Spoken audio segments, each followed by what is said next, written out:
ये विचार हो रहा है इस समय, न्यूज रिपोर्ट्स ये कह रही हैं, या फिर डरने घबराने की जरूरत नहीं है? बड़ी मुश्किल से तो आईटीसी का शेयर दिखाइए डॉक्टर साहब, बड़ी मुश्किल से तो आईटीसी के शेयर में थोड़ी बहुत रौनक रंगत देखने को मिली थी। अब इस तरह की रिपोर्ट्स क्या अब इस स्टॉक को नीचे खींचेंगी?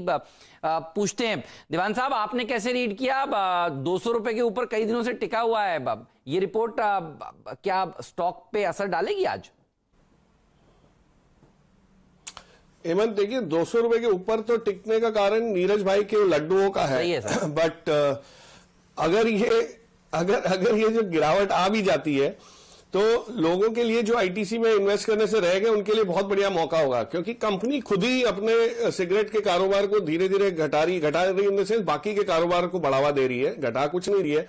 और जहां तक इसको अगर आप बारीकी से समझे तो 18 साल की जो उम्र से 21 करने की बात है, 18 से 21 वाली रेंज में ऐसे भी बाइंग कैपेसिटी बहुत कम होती है, तो वहां पे जो नंबर ऑफ सिगरेट सोल्ड है वो इतना कम होगा कि कोई बहुत ज्यादा फर्क नहीं पड़ेगा। और हमारे यहाँ इसको इंप्लीमेंट करना बहुत टफ हो जाता है कि आप जैसे आईडी कार्ड लेके आप उम्र तो पूछेंगे नहीं, अगर बच्चा 19-20 साल का लग रहा है, चाहे वो 16, 17, 18 का भी, तो भी वो निकल जाता है। तो थोड़ा सा इंप्लीमेंटेशन का वो है, तो सेंटिमेंट नेगेटिव है। और अगर गिरता है शेयर जैसे मैंने कहा, तो आप उसके बाकी कारोबार की वजह से लीजिए और आईटीसी को लॉन्ग टर्म बेसिस पे रखिए, ना कि सिर्फ सिगरेट इसके कारोबार की वजह से। आपने सही कही, जब लूज सिगरेट सेल के ऊपर बैन की बात आई थी, देखिए तब भी इंप्लीमेंटेशन की बात आई थी, कोई मतलब होता नहीं है।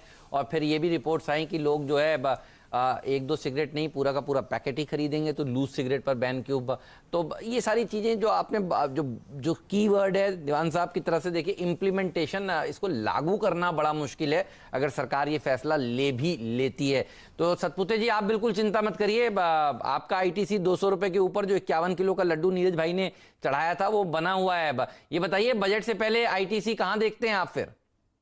हेमंत, देखिए 200 के ऊपर डेफिनेटली एक आप कह सकते कि एक स्ट्रॉन्ग बेस बना है, लेकिन अगर आप ऑप्शन की राइटिंग देखें तो जो करंट सेटअप है उसकी सिर्फ बात करूंगा, 220 पे सबसे ज्यादा कॉल राइटर खड़े हैं।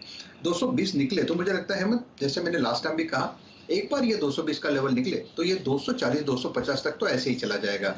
Excuse me. बायस पॉजिटिव है शॉर्ट टर्म बेसिस पे अगर देखें तो 210 का एक सपोर्ट बनता है जो 20 डेज मूविंग एवरेज है। तो आप 200 के ऊपर कौन सा सपोर्ट है, तो वो है 210, रेजिस्टेंस है 220 निकले तो 240 250 ये इसके लेवल्स है।